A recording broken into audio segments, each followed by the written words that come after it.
एक समय राजा हरिश्चंद्र, जो अपनी सत्यता और धर्मपरायणता के लिए प्रसिद्ध थे, एक दिन अपने महल में बैठे गंगा नदी के किनारे हो रहे कुंभ मेले के बारे में सुन रहे थे।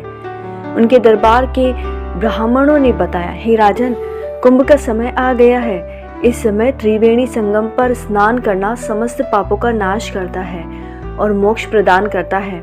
यह अमृत की उन बूंदों से जुड़ा है जो देवताओं और असुरों के संघर्ष के दौरान गिरी थी। इसे हर राजा और प्रजा के लिए अनिवार्य माना जाता है।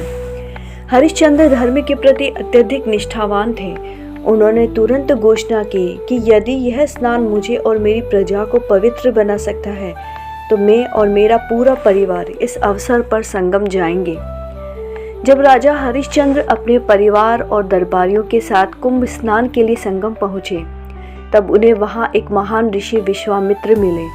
विश्वामित्र ने राजा की परीक्षा लेने का निश्चय किया। उन्होंने कहा, हे राजन, केवल स्नान करना पर्याप्त नहीं है। कुंभ का असली महत्व तब समझा जाता है जब व्यक्ति सत्य, तपस्या और त्याग का पालन करता है। क्या आप इसके लिए तैयार हैं? राजा हरिश्चंद्र ने बिना किसी झिझक के कहा, हे ऋषिवर, मेरे लिए सत्य और धर्म ही जीवन का मार्ग है।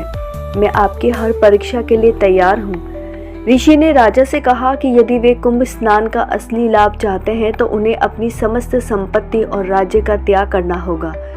हरिश्चंद्र ने बिना सोचे समझे अपना राज्य और वैभव छोड़ दिया। उन्होंने अपने परिवार के साथ एक गरीब ब्राह्मण की तरह तपस्या शुरू कर दी। कुछ समय बाद ऋषि ने राजा को एक और कठिन परीक्षा दी। उन्होंने कहा कि उन्हें अपने पुत्र का बलिदान देना होगा, क्योंकि असली कुंभ स्नान का महत्व तभी समझा जा सकता है जब व्यक्ति अपने प्रियतम को भी धर्म के लिए त्याग दे। राजा हरिश्चंद्र ने यह कठिन निर्णय भी स्वीकार कर लिया। जब राजा अपने पुत्र को बलिदान के लिए ले जा रहे थे, तभी स्वयं भगवान विष्णु वहां प्रकट हुए।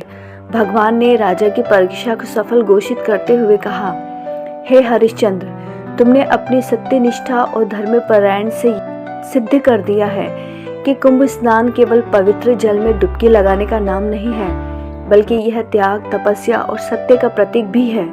तुम्हें और तुम्हारे परिवार को इस कुंभ से मोक्ष प्राप्त होगा। तुम्हारा राज्य और पुत्र दोनों सुरक्षित रहेंगे।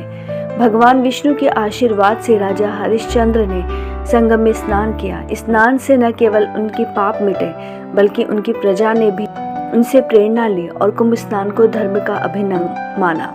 यदि ये कहानी आपको अच्छी लगी तो please like, share and subscribe my channel. Radhe Radhe.